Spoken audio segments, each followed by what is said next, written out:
नमस्कार, मैं दीपक शर्मा और मेरे यूट्यूब मंच पर आपका स्वागत। दोस्तों, देश की राजधानी दिल्ली में और सुप्रीम कोर्ट की नाक के नीचे एक सिटिंग जज के सरकारी बंगले में नोटों का पहाड़ मिला और जब उस बंगले में आग लगी तो नोटों का पहाड़ जलकर स्वाहा होने लगा। यह खबर तो अब देश और दुनिया में आग की तरह फैली हुई है, लेकिन इस खबर में असली सवाल आज भी पूछे नहीं जा रहे और असली सवाल यह है कि क्या देश की बड़ी अदालतों में, हायर कोर्ट्स में, चाहे वो सुप्रीम कोर्ट हो, हाई कोर्ट हो, क्या यहां पर जबरदस्त भ्रष्टाचार है और क्या जजमेंट्स यहां पर फैसले बेचे जाते हैं? क्या ऐसा है?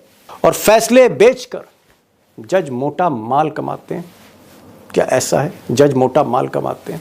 और क्या यह बात सही है कि दिल्ली में ऐसे कई दलाल हैं जो पत्रकार के भेष में, वकील के भेष में डील स्ट्राइक करते हैं और खासकर जो बड़ी बड़ी कंपनियों के केस होते हैं, मोटे केस होते हैं, बड़ी कंपनियों के कॉर्पोरेट केसेस, उसमें सीधे सीधे दलाली होती है? क्या ये बात है?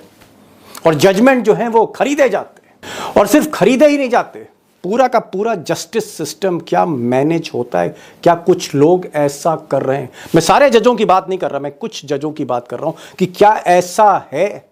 जज माल कमाते हैं? क्या ऐसे जज हैं देश में? सूत्रों के मुताबिक जज के घर में आग लगने के बाद करोड़ों रुपए मिले थे। अभी से कुछ दिनों पहले उनको 20 से 25 इसी तरह के जले हुए नोट जो है वो यहाँ पर मिले थे। तरीके के नोट चारों तरफ पड़े हुए दिखाई दे रहे हैं। एक जज के घर में इस प्रकार से 15-15, 20-20 करोड़ मिल रहा है। लगता है कि एक दिन की कमाई है। अब दोस्तों, जस्टिस यशवंत वर्मा, जिनके सरकारी बंगले से 30 तुगलक क्रिसेंट, उनका पता है, प्रधानमंत्री मोदी के घर से कुछ दूरी पर, अमित शाह के घर से कुछ दूरी पर, चीफ जस्टिस ऑफ इंडिया के घर से कुछ दूरी पर वीवीआईपी इलाके में एक कोठी है और इनका साहब कहना है कि मैं तो ईमानदार जज हूँ, मुझे खामखा बदनाम किया जा रहा है और जो बोरियां मेरे घर पे रखी गई थी नोटों की, वो मैंने बोरियां नहीं रखी, न मैंने छुई, न मैंने देखी, न मैंने रखी, न मेरे परिवार वालों ने रखी। ये इनका कहना है। यानी कुल मिलाकर ये कह रहे हैं कि जब सब आग लगी तो मैं तो अपनी पत्नी के साथ दिल्ली से बाहर, मैं तो भोपाल में था, मैं तो था ही नहीं, लिहाजा मेरे खिलाफ एक साजिश हो रही है, मुझे बदनाम करने की साजिश हो रही है। यानी अपनी सफाई में जस्टिस वर्मा ये कहना चाह रहे हैं कि साहब ये जो बोरियां हैं, 4-5 नोटों से भरी बोरियां, और एक बोरी में दोस्तों 3-4 करोड़ रुपया आ सकता है, तो ये जो 10-15 करोड़ हो सकता है या 2 करोड़ हो सकता है, जितना भी पैसा था ये तो बाद में पता लगेगा, ये पैसा जो है ये मैंने नहीं छुआ। यानी कोई दुश्मन उनका जो साजिश करने वाला था वो ये बोरियां उनके घर में रख गया और बाद में उन्हीं बोरियों में आग लग गई। अब दोस्तों, जाहिर सी बात है कि जस्टिस वर्मा, जिनके घर ये नोटों के बोरे जल गए, अब वो चाहे 10 करोड़ रुपया है या 100 करोड़ रुपया है, भाई आदमी तो अपने को ईमानदार कहेगा, डिफेंड तो करेगा ये आदमी, चाहे वो जज हो, सिटिंग जज हो या कोई धन्ना सेठ हो, वो तो ये कहेगा कि साहब मैं ईमानदार हूँ, मैंने पैसा छुआ नहीं। लेकिन जो पुलिस की रिपोर्ट है, खासकर ये जो संजय अरोड़ा हैं दिल्ली के पुलिस कमिश्नर, इनकी जो रिपोर्ट है जो इन्होंने चीफ जस्टिस को दी हाई कोर्ट के, और बाद में वही report chief justice supreme court को दी गई, उस रिपोर्ट में कुछ ऐसी बातें हैं जहां पर मामला इतना स्ट्रेट नहीं है। जो जस्टिस वर्मा बोल रहे हैं उन पर पूरे तौर पे भरोसा नहीं किया जा सकता। तो जो पुलिस की रिपोर्ट है, जो चीफ जस्टिस का बयान है, वो सब तो मैं आपके सामने रखूंगा, लेकिन शुरू में एक बहुत क्लैरिटी के साथ एक बात रखना चाहता हूं कि ये पूरा मामला 2 पक्षों में बंट गया है, 2 पक्षों में बंट गया है, 2 हिस्सों में बंट गया है। एक पक्ष वो है जो कहता है कि साहब गड़बड़ तो है, इतने हाई सिक्योरिटी जोन में जहां चप्पे चप्पे पे सीसीटीवी कैमरे लगे हों, कमांडो खड़े हों, पेट्रोलिंग चल रही हो, सीआरपीएफ के गार्ड, सीआरपीएफ रिजर्व फोर्स के कमांडो जहां पर जिस बंगले को गार्ड करते हैं, वहां साहब कौन दीवार फांद के 5 बोरे रखी आएगा, और वो भी नोटों से भरे हुए 8-10 करोड़ रुपया कौन रख देगा वहां पर? एक ये भी बात चल रही है, और एक ये भी बात चल रही है कि नहीं साहब बड़ी साजिश है, जस्टिस वर्मा को फंसाया जा रहा है, और जस्टिस वर्मा के थ्रू जो जस्टिस गवई आगे चलकर चीफ जस्टिस बनेंगे, जिनकी सरकार से बनती नहीं है, उनको डराने का खेल हो रहा है। सरकार जो है, यानी गुजरात लॉबी, ऐसा आरोप है, मैं नहीं कह रहा, ऐसा आरोप है कि जो गुजरात लॉबी है, मोदी और शाह ये डराना चाहते हैं। सुप्रीम कोर्ट के वो जज जो कहीं ना कहीं तिरछे फैसले दे रहे हैं, उनको डराने की कोशिश हो रही है कि भैया हर आदमी हमारे रडार पर है, किसके घर पे बोरियां रखी हैं और अगर जल भी गई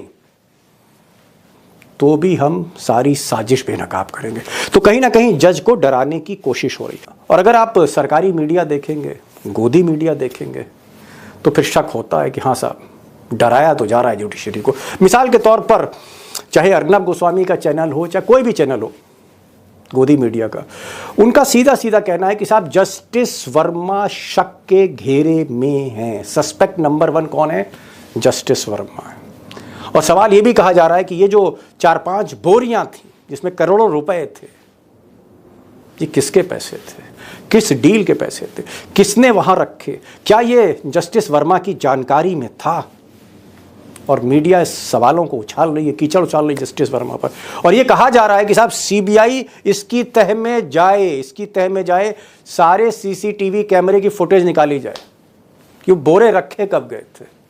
और क्या जलने के बाद रात में जब 11:30 बजे 14 मार्च को आग लगी, तो अगले दिन सुबह 5:30 बजे जो सीआरपीएफ के कमांडो कह रहे हैं कि कुछ लोग थे जिन्होंने कुछ बोरे वहां से निकाले, कुछ सामान निकाला, उसकी भी सीसीटीवी कैमरे की फुटेज सामने रखी जाए। अब एक पक्ष ये कह रहा है, यानी कहीं ना कहीं जस्टिस वर्मा को कटघरे में खड़ा कर रहा है।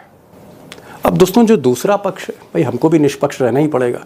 तो जस्टिस वर्मा वाला जो पक्ष है, उनके जो सपोर्टर्स हैं, उनके साथ जो लोग काम करते हैं, उनसे भी मेरी बात हुई और उनका ये कहना है कि साहब जज साहब जब दिल्ली में नहीं थे, अपनी पत्नी के साथ भोपाल गए, उसके पीछे ये घटना हुई है। और सबसे बड़ी बात, जिस स्टोर रूम में 4-5 बोरियां नोटों की भरी रखी थी, उस स्टोर रूम पे तो ताला ही नहीं लगता है, वहाँ तो लॉक ही नहीं रखता है। और सबसे बड़ी बात, मान लीजिए सपोर्टर्स का कहना है जस्टिस वर्मा के कि अगर भाई जज साहब ने मान लीजिए कहीं रिश्वत ले ही ली या किसी ने पैसा दे ही दिया, मान लीजिए, तो भाई वो जो पैसा होगा अपनी अलमारी में रखेंगे, लॉकर में रखेंगे, कहीं और रखवाएंगे, पलंग के नीचे रखेंगे, ताले में रखेंगे, या वो स्टोर रूम में रख देंगे।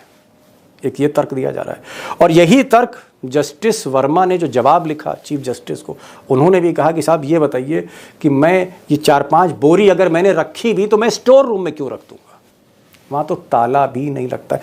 तो ये उनका पक्ष है।